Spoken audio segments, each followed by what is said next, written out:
রাজশাহীতে মাদকদ্রব্য নিয়ন্ত্রণ অধিদপ্তরের অভিযানে বিপুল পরিমাণ মাদকদ্রব্য সহ মফেজ আলী ও লাইলি আক্তার নামে দুইজন মাদক কারবারিকে আটক করা হয়েছে।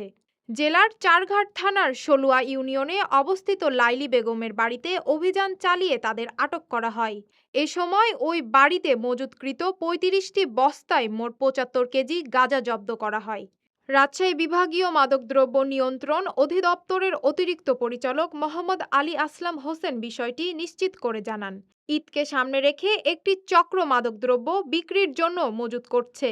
গোপন সংবাদের ভিত্তিতে ওই বাড়িতে অভিযান চালিয়ে মাদকসহ দুইজনকে আটক করা হয়। তিনি আরও জানান, চলতি মাসের বিভাগের ৮ জেলায় ৫১৬টি মাদক বিরোধী মামলা করা হয়েছে। এসব মামলায় ৫.৫ শতাধিক আসামিকে গ্রেফতার করা হয়েছে।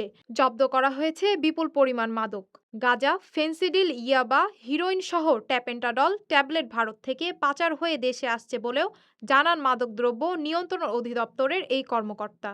Sadia Tabassum, daily citizen voice.